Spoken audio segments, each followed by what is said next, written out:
La llamaban la gorda inútil de la alta sociedad, pero cuando su propio padre la entregó a un guerrero quechua como castigo, nadie imaginó que encontraría el amor más puro que había existido jamás. En los salones dorados de la hacienda de los Mendoza, donde los candelabros de cristal reflejaban la opulencia de una de las familias más poderosas del virreinato del Perú en 1847, vivía Catalina, una joven de 24 años cuyo nombre contrastaba cruelmente con la desdicha que llenaba sus días.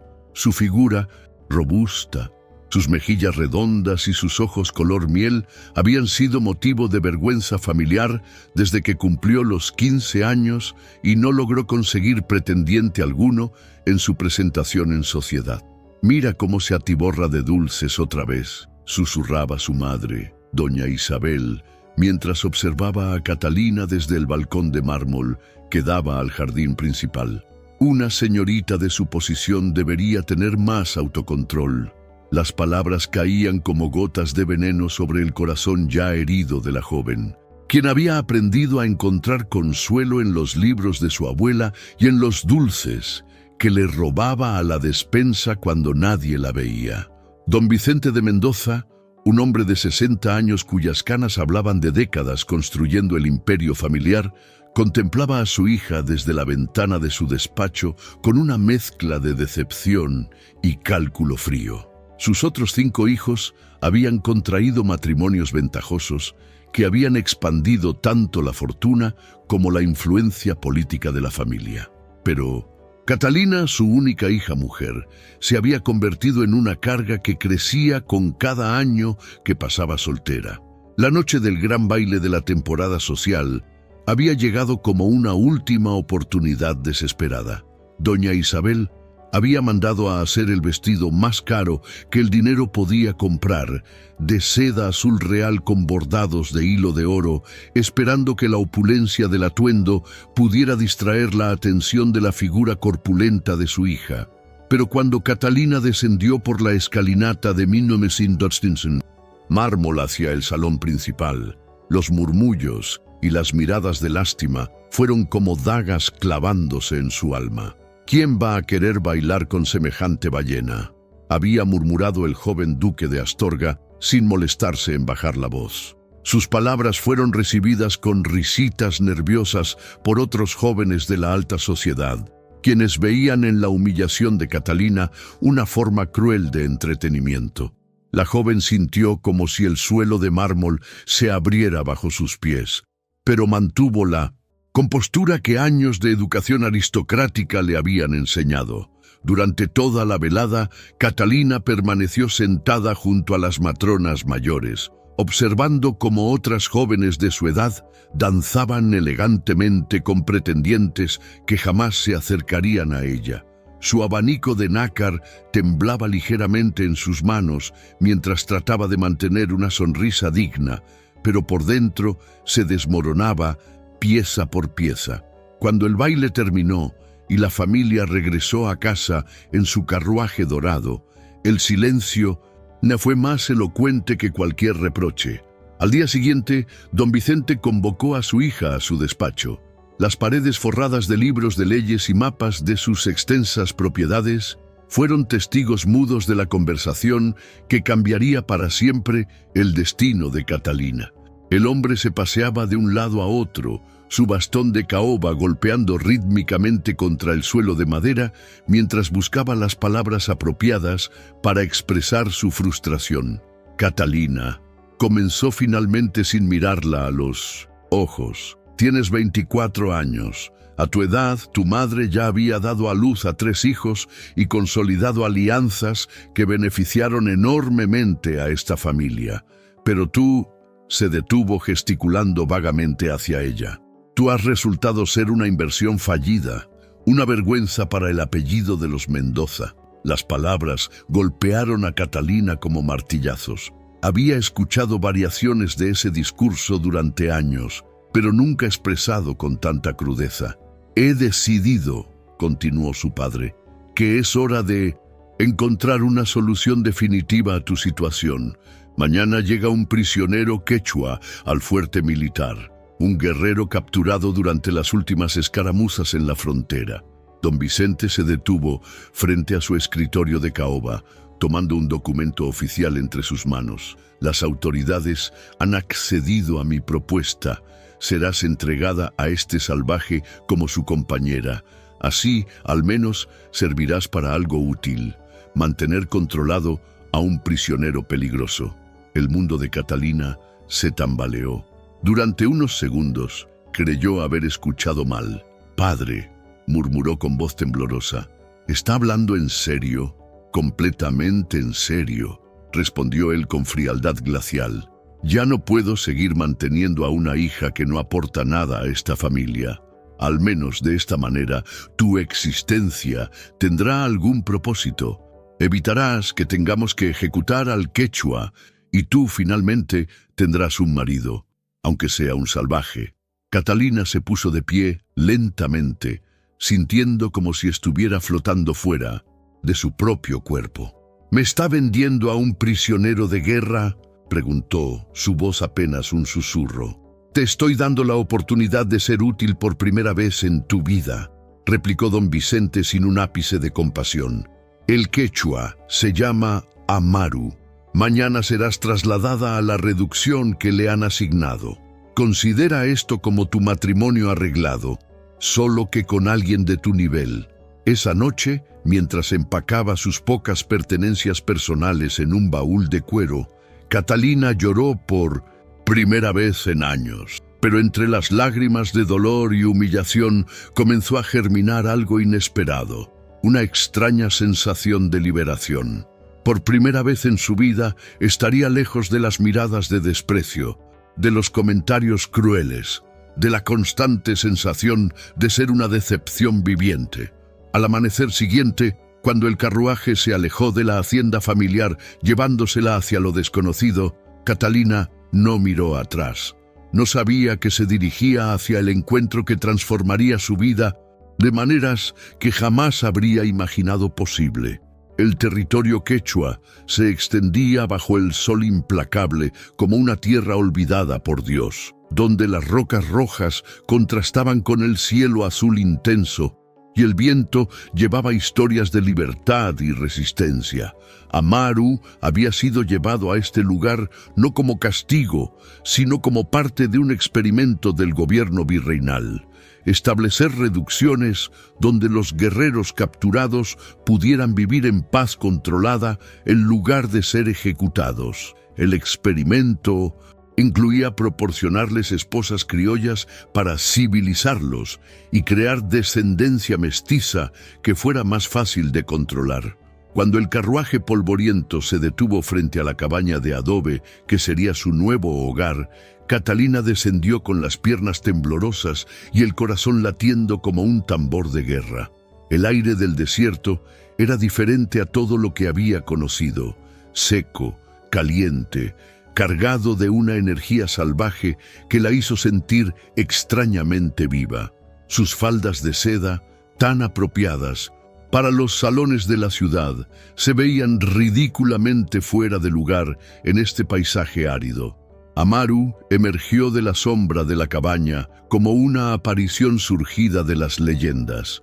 Era un hombre de 30 años, alto y fuerte, con la piel bronceada por el sol del desierto y cabello negro que le caía hasta los hombros. Sus ojos oscuros tenían la profundidad de quien ha visto tanto la gloria como la tragedia, y cuando posó su mirada en Catalina, ella sintió como si estuviera siendo evaluada por un juez que veía más allá de las apariencias superficiales. «¿Esta es la mujer que me envían?», preguntó en español claro, pero con acento marcado, dirigiéndose al capitán que había escoltado a Catalina. Su voz tenía un tono de incredulidad que hizo que las mejillas de la joven se encendieran de vergüenza. «¿Creen que voy a aceptar a alguien que me entregan como si fuera un perro al que le lanzan un hueso?». El capitán, un hombre mayor acostumbrado a tratar con prisioneros rebeldes, endureció su expresión. «No tienes opción, quechua. Esta mujer es parte del acuerdo. La tratarás con respeto o volverás a la prisión militar». Sus palabras colgaron en el aire como una amenaza que ambos prisioneros entendieron perfectamente. Catalina encontró su voz por primera vez desde que había llegado. «Yo tampoco pedí estar aquí», declaró con una dignidad que sorprendió a todos los presentes, incluso a ella misma. «Pero aquí estamos ambos, así que tendremos que encontrar la manera de hacer que esto funcione». Sus palabras fueron directas, sin autocompasión, y Amaru la miró con nueva atención. Después de que el capitán se marchó levantando una nube de polvo, Catalina y Amaru se quedaron solos frente a la cabaña, dos extraños unidos por circunstancias que ninguno había elegido. El silencio se extendió entre ellos como el desierto mismo, vasto, incómodo, pero lleno de posibilidades inexploradas. «No voy a fingir que esto es un matrimonio real», dijo Amaru finalmente, cruzando los brazos sobre su pecho, desnudo. «Eres una imposición del gobierno virreinal, una manera de humillarme más de lo que ya lo han hecho». Sus palabras eran duras, pero no crueles, como si estuviera estableciendo reglas básicas para su convivencia forzada. «Entiendo», respondió Catalina, sorprendiéndose de su propia calma. «Yo tampoco elegí esto. Mi familia me envió aquí para deshacerse de mí. Supongo que ambos somos prisioneros de diferentes maneras». Era la primera vez que verbalizaba la verdad de su situación con tanta claridad y sintió una extraña liberación al hacerlo.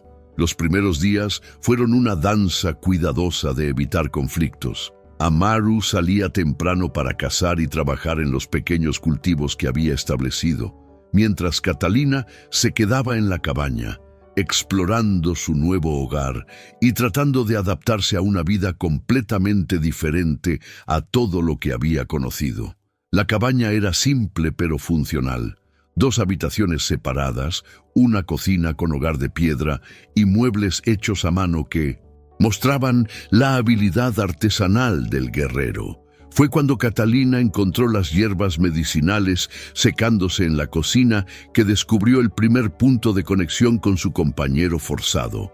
Reconoció inmediatamente varias plantas que su abuela le había enseñado a identificar en los jardines de la hacienda familiar. Manzanilla para calmar los nervios, consuelda para sanar heridas, sauce para aliviar el dolor. Sin pensarlo, comenzó a reorganizar las hierbas según sus propiedades curativas. Cuando Amaru regresó esa tarde y vio lo que había hecho, se detuvo en seco. «¿Cómo sabes de medicina herbal?», preguntó, acercándose para examinar su trabajo. Su voz había perdido el tono hostil de los días anteriores.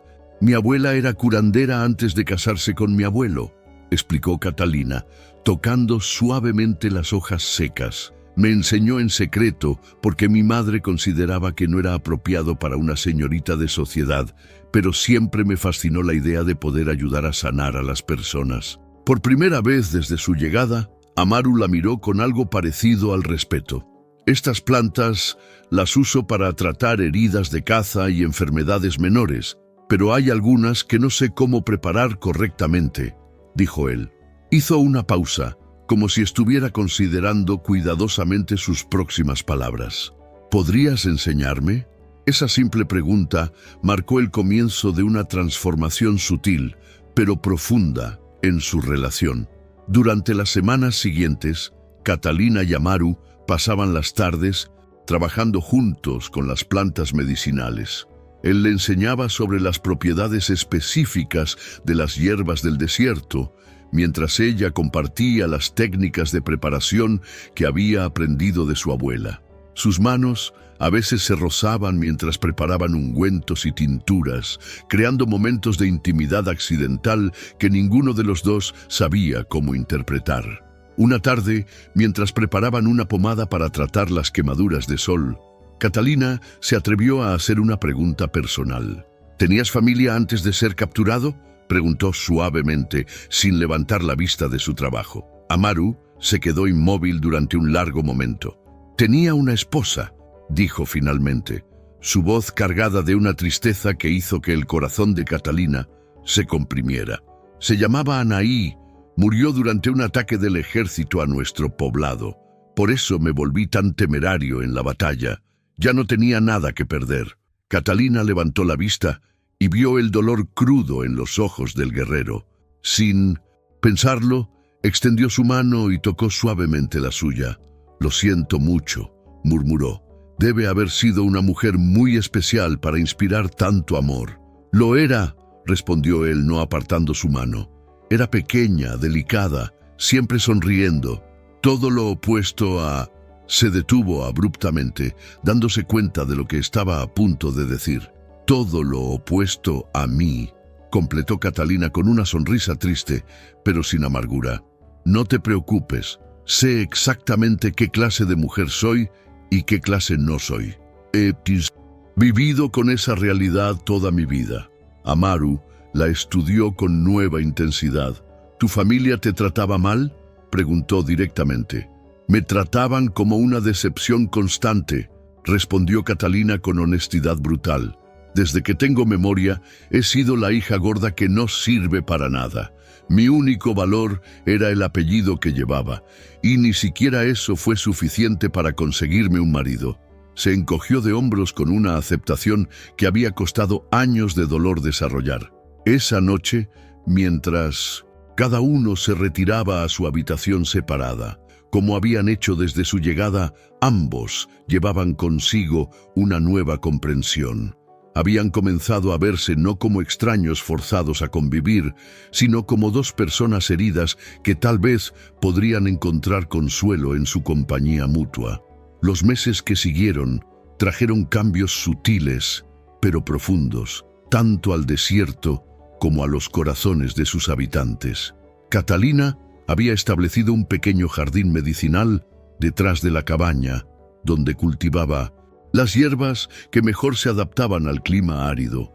Sus manos, antes suaves y cuidadas como correspondía a una dama de sociedad, ahora estaban curtidas por el trabajo y manchadas de tierra, pero nunca se habían sentido más útiles. La transformación física de Catalina era evidente para cualquiera que la hubiera conocido en su vida anterior. El trabajo constante bajo el sol del desierto había bronceado su piel y fortalecido su cuerpo. Había perdido peso naturalmente, no por las dietas estrictas que su madre le había impuesto, sino por la vida activa y la comida simple y nutritiva. Pero más importante que cualquier cambio físico era la nueva luz en sus ojos. Por primera vez en su vida se sentía verdaderamente útil. Los guerreros quechuas de las tribus cercanas habían comenzado a acudir a ella cuando tenían heridas o enfermedades que los curanderos tradicionales no podían tratar. Catalina había desarrollado una reputación como sanadora que combinaba los conocimientos ancestrales con técnicas medicinales criollas, creando tratamientos más efectivos que cualquiera de las dos tradiciones por separado. La mujer blanca del desierto puede curar lo que otros no pueden, decían los guerreros cuando regresaban a sus tribus. Y aunque algunos ancianos desconfiaban de una criolla, los resultados hablaban por sí mismos. Niños con fiebres peligrosas se recuperaban completamente bajo su cuidado. Guerreros con heridas infectadas volvían a la batalla. Mujeres con dolores crónicos encontraban alivio. Por primera vez en años, Amaru observaba estos cambios con una mezcla de orgullo y algo más profundo que no se atrevía a nombrar. La mujer que había llegado meses atrás como una imposición del gobierno se había convertido en una presencia indispensable, no solo en su vida, sino en toda la comunidad. Una noche de luna llena, mientras Catalina preparaba una tintura para tratar la artritis de una anciana quechua, Amaru se acercó llevando 2 tazas de té de hierbas que había aprendido a preparar bajo su tutela. El ritual de compartir té al final del día se había convertido en su momento favorito, cuando hablaban de todo y de nada, mientras el desierto se vestía de plata bajo la luz lunar.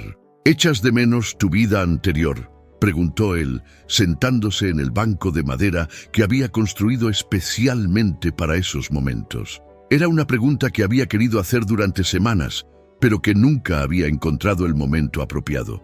Catalina dejó de moler las hierbas y contempló las estrellas que brillaban como diamantes en el cielo infinito. «Echo de menos a mi abuela», respondió pensativa. Era la única persona en mi familia que me veía como algo más que una decepción. Pero el resto... Hizo una pausa buscando las palabras correctas. No echo de menos sentirme inútil todos los días. No echo de menos las miradas de lástima o los comentarios crueles. Aquí, por primera vez en mi vida, siento que tengo un propósito. Amaru estudió su perfil a la luz de la luna. Los meses de vida en el desierto habían transformado no solo su apariencia, sino toda su presencia. Donde antes había visto a una mujer derrotada, ahora veía a una guerrera silenciosa que había encontrado su campo de batalla en el arte de sanar. «Yo sí echo de menos mi vida anterior», admitió él.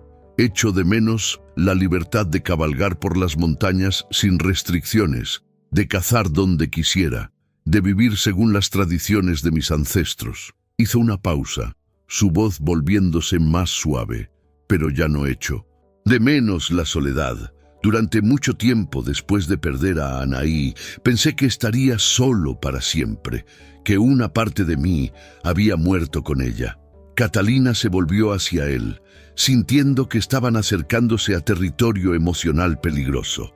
«¿Y ahora?», preguntó suavemente. «Ahora me despierto cada mañana esperando verte trabajar en tu jardín», respondió con honestidad brutal. «Espero nuestras conversaciones de la noche. Espero ver cómo ayudas a curar a mi gente. Has traído algo a mi vida que pensé que había perdido para siempre». Se detuvo, luchando con palabras que nunca había esperado decir. «Has traído luz, Catalina». El nombre resonó entre ellos como una revelación. Catalina sintió lágrimas corriendo por sus mejillas, pero por primera vez en años eran lágrimas de alegría. «Amaru», murmuró. «Yo...» Pero él se acercó lentamente, dándole tiempo para apartarse si quería. Cuando ella no lo hizo, tomó su rostro entre sus manos callosas y la besó con una ternura que la sorprendió. El beso fue suave, reverente, cargado de meses de respeto mutuo y comprensión creciente. Cuando se separaron, Catalina temblaba, no de miedo, sino de una emoción tan intensa que amenazaba con abrumarla. «¿Estás seguro?», susurró. «Soy todo lo que tu primera esposa no era. Eres tú», la interrumpió él firmemente. «No eres Anaí, y yo no estoy tratando de reemplazarla. Eres Catalina, la mujer que salvó mi alma cuando creí que estaba perdida para siempre». Los meses siguientes fueron los más felices que cualquiera de los dos había conocido. Su relación se profundizó naturalmente, construida sobre una base sólida de respeto mutuo, admiración y propósito compartido. Catalina se movía por la cabaña con una gracia que nunca había poseído en los salones de baile, y Amaru sonreía con una frecuencia que había sorprendido a los guerreros que lo visitaban. Trabajaban juntos en perfecta armonía. Él salía a cazar y recolectar plantas, mientras ella atendía a los pacientes que llegaban cada día. Por las tardes preparaban medicinas juntos, sus movimientos sincronizados como una danza que habían perfeccionado con la práctica. Las noches las pasaban bajo las estrellas, hablando, riendo, descubriendo nuevas facetas el uno del otro. «Mi tribu necesita establecer nuevas rutas comerciales», le confió Amaru una noche. «Las medicinas que preparas podrían intercambiarse por herramientas y alimentos que necesitamos. Podrías ayudar no solo a curar cuerpos, sino a sanar las relaciones entre nuestros pueblos». Catalina sintió una emoción profunda. La idea de que su trabajo pudiera tener un impacto más allá de los pacientes individuales le dio un sentido de propósito que nunca había imaginado posible. «¿Crees que las otras tribus me aceptarían?», preguntó con una mezcla de emoción y nerviosismo. «Ya te han aceptado», respondió él con una sonrisa, «pero hay algo más que debo decirte». Su expresión se volvió seria. «He recibido mensajes de mi hermano mayor. Está considerando establecer una alianza formal entre varias tribus quechuas y quiere que sea parte de las negociaciones. Significa que tendríamos que viajar a territorio no controlado por el gobierno virreinal. El corazón de Catalina se aceleró. La perspectiva de mayor libertad era emocionante, pero también aterradora. ¿Qué significa eso para nosotros?, preguntó. Amaru tomó sus manos entre las suyas. Significa que podríamos tener un matrimonio real según las tradiciones de mi pueblo. Significa que podrías convertirte oficialmente en mi esposa, no solo una asignación del gobierno. Sus ojos brillaron con una intensidad que la hizo temblar. Significa que podríamos empezar una familia si así lo deseamos. La palabra familia resonó en el corazón de Catalina como una campana. Después de años de ser considerada inútil, la posibilidad de formar una familia basada en el amor verdadero le parecía un milagro. Pero su felicidad se vio interrumpida bruscamente cuando aparecieron jinetes en el horizonte. Amaru se puso inmediatamente en alerta, reconociendo los uniformes del ejército, incluso a distancia. «Escóndete en la cabaña», murmuró urgentemente. Algo no está bien, pero ya era demasiado tarde. Los soldados los habían visto, y entre ellos cabalgaba una figura que hizo que la sangre de Catalina se helara en sus venas. Su propio hermano, Javier de Mendoza. Javier de Mendoza desmontó de su caballo con la arrogancia típica de quien había crecido creyendo que el mundo le debía obediencia. A los 28 años era la imagen perfecta del caballero de alta sociedad, impecablemente vestido incluso en el desierto, con un bigote cuidadosamente recortado y ojos fríos que habían heredado la crueldad calculada de su padre. Pero cuando vio a su hermana emerger de la cabaña, su expresión cambió de disgusto controlado a shock absoluto. La mujer que se acercaba no era la hermana obesa y derrotada que recordaba. Catalina caminaba con una dignidad natural que jamás había poseído en la hacienda familiar. Pero lo que más lo perturbó fue la forma en que Amaru se colocó protectoramente a su lado y cómo ella aceptó esa protección con naturalidad. «Catalina», dijo Javier con voz controlada pero tensa, «he venido a llevarte a casa. Este experimento ha durado demasiado tiempo». «Esta es mi casa», respondió Catalina con calma, gesticulando hacia la cabaña y el jardín medicinal que había creado. «Y no voy a ir a ninguna parte». El capitán militar se adelantó, mostrando unos documentos oficiales. «Señora de Mendoza, hemos recibido reportes de que está siendo retenida contra su voluntad. Como ciudadana del virreinato, tiene el derecho de regresar a la civilización». Amaru se tensó visiblemente. «Nadie la está reteniendo», declaró en español claro. «Está aquí por elección propia». «Es cierto», confirmó Catalina dirigiéndose directamente al capitán. «Estoy aquí porque he encontrado un propósito y una vida que vale la pena vivir.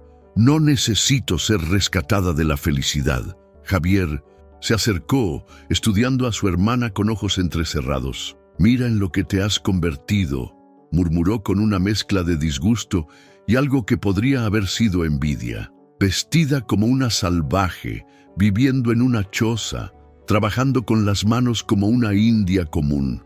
¿A esto es a lo que llamas felicidad?» «Sí», respondió Catalina sin vacilar.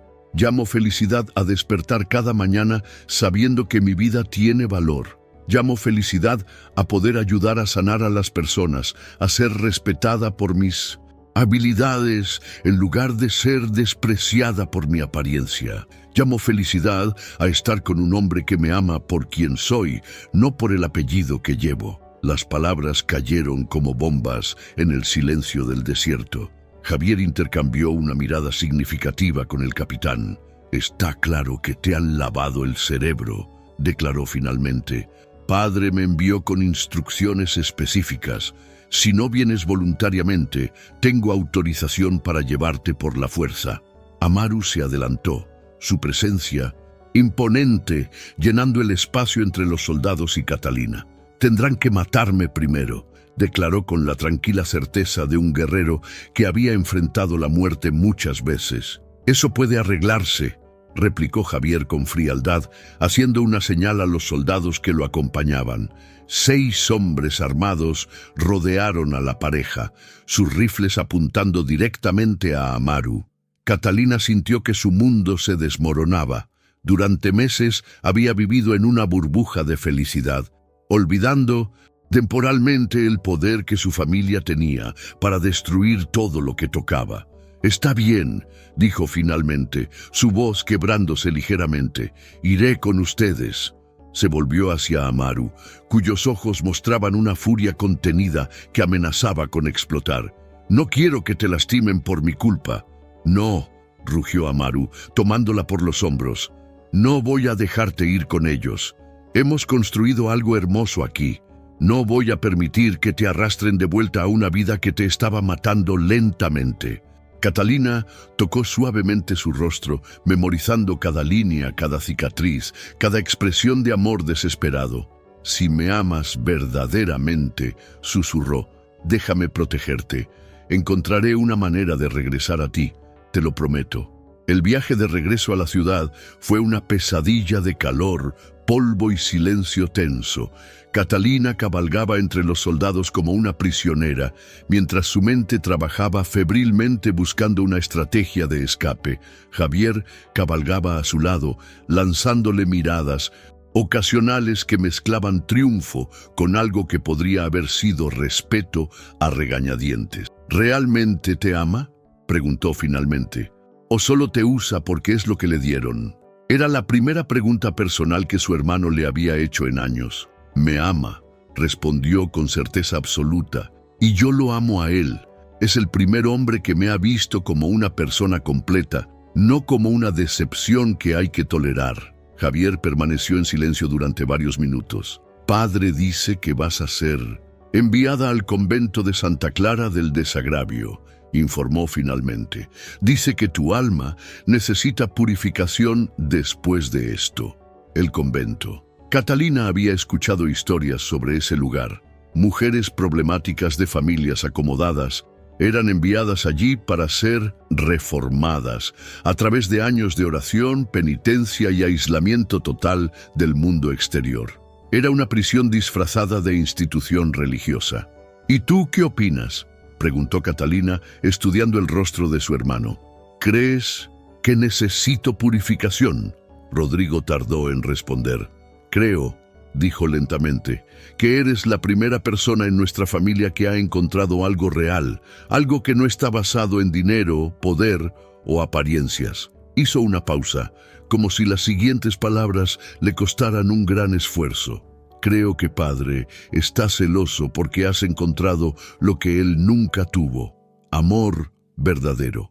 Esas palabras inesperadas le dieron a Catalina la primera chispa de esperanza que había sentido desde que vio aparecer a Innocenton. Los soldados. Se había logrado tocar algo humano en el corazón de su hermano.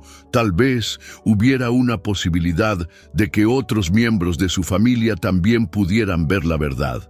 Cuando llegaron a la hacienda familiar al atardecer, don Vicente los esperaba en el portal principal con expresión sombría.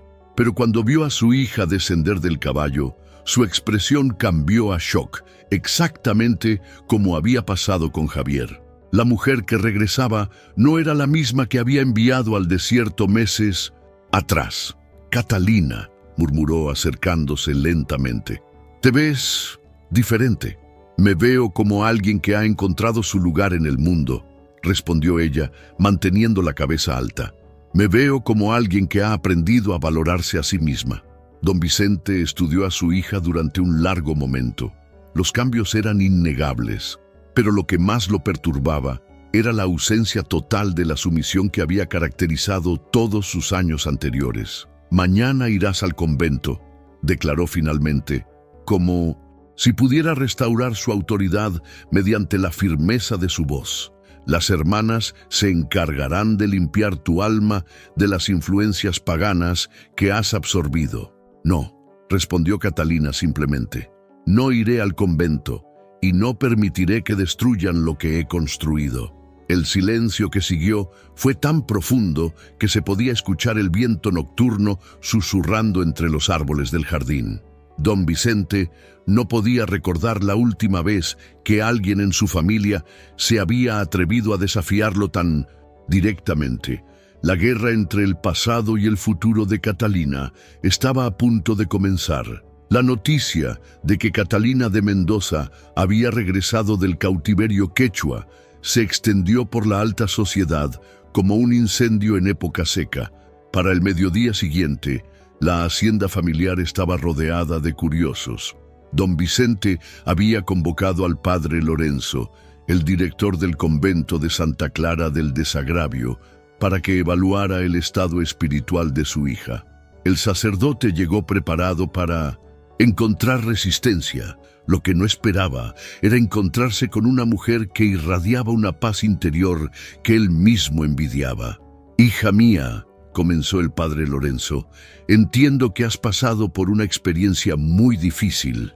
El contacto prolongado con paganos puede corromper el alma». «Padre, con todo respeto, mi alma nunca ha estado más pura que ahora», respondió ella. «He pasado estos meses sirviendo a Dios a través del servicio a otros, sanando enfermos y aliviando sufrimiento. Si eso es corrupción, entonces no entiendo qué significa la virtud». El padre Lorenzo intercambió una mirada incómoda con don Vicente. «Además», continuó Catalina con voz firme, «he decidido que no iré al convento.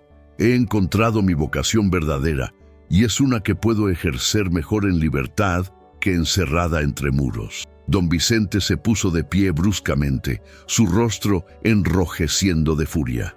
«No tienes opción. Mientras vivas bajo mi techo, obedecerás». «Entonces, no viviré bajo su techo», respondió Catalina. «Prefiero dormir bajo las estrellas como mujer libre que en una cama dorada como prisionera». Doña Isabel, que había permanecido en silencio, finalmente habló. «Catalina», dijo con voz temblorosa, «¿qué te ha pasado?» «Lo que me pasó, madre», respondió Catalina, «es que finalmente aprendí a valorarme. Aprendí que mi valor no depende de encontrar un marido que ustedes aprueben, sino de lo que puedo aportar al mundo». Fue en ese momento cuando se escuchó el sonido de cascos aproximándose. A galope, cuando la polvareda se asentó, reveló a Amaru, montado en su caballo de guerra, pero no solo. Lo acompañaba una delegación de guerreros quechuas y también varios colonos a quienes Catalina había tratado médicamente. El guerrero desmontó y caminó directamente hacia la entrada principal de la hacienda. Vestía sus mejores galas de guerra, pero había venido en son de paz, como lo indicaban las plumas blancas que llevaba en el cabello. «¿Qué significa esta intrusión?», demandó don Vicente. «Vengo a reclamar a mi esposa», declaró Amaru en español claro, su voz resonando por todo el patio. «Vengo a reclamar a la mujer que eligió libremente estar conmigo y que fue tomada en contra de su voluntad». Catalina apareció en el balcón y corrió escaleras abajo hacia el patio, arrojándose a los brazos de Amaru. «Pensé que no volvería a verte», murmuró ella contra su pecho. «Prometiste que encontrarías una manera de regresar a mí», respondió él. «Pero yo decidí no esperar. Decidí venir por ti». Uno de los colonos, un hombre mayor llamado Simón Vargas, se adelantó. «Señor de Mendoza», dijo con respeto pero firmeza, «esta mujer salvó la vida de mi nieta cuando los doctores de la ciudad dijeron que no había esperanza. Mi esposa tenía dolores terribles que ningún médico pudo curar hasta que ella preparó las medicinas que la sanaron completamente». Otros colonos se adelantaron, cada uno con historias similares. Historia tras historia se acumuló, pintando el retrato de una mujer que había encontrado su verdadera vocación en el servicio a otros. «Esta mujer», continuó Simón Vargas, «no es una cautiva que necesita rescate, es una sanadora que ha elegido vivir entre nosotros porque su corazón está aquí.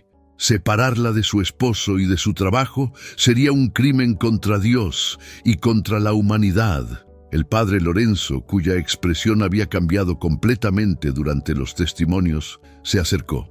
Señor de Mendoza, he dedicado mi vida a servir a Dios y puedo reconocer una verdadera vocación cuando la veo.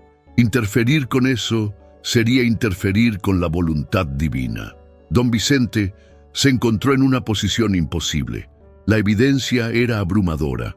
Su hija no solo había encontrado la felicidad, sino un propósito que tocaba y transformaba vidas. Doña Isabel se acercó lentamente a su hija y por primera vez realmente la miró. «Hija mía», murmuró con lágrimas en los ojos, «perdóname.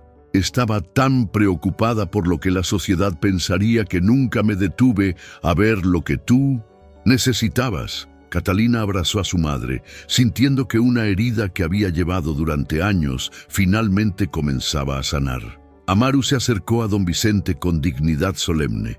«Señor», dijo formalmente, «pido la mano de su hija en matrimonio. Prometo amarla, protegerla y apoyar su trabajo de sanación por el resto de mis días. Prometo que juntos construiremos algo hermoso que honre tanto su herencia como la mía». Don Vicente miró a su hija, que irradiaba una felicidad que nunca había visto en ella. Miró a Amaru, cuyo amor por Catalina era evidente. Finalmente, con una voz que temblaba ligeramente, dijo: «Tienes mi bendición». 5 años después, en una próspera comunidad que había crecido alrededor de la clínica medicinal que Catalina y Amaru habían establecido, la pareja contemplaba el atardecer mientras sus 2 hijos pequeños jugaban en el jardín. Catalina, ahora una matrona respetada cuya reputación como sanadora se extendía por toda la región, se recostó contra el hombro de su esposo con una sonrisa de completa satisfacción.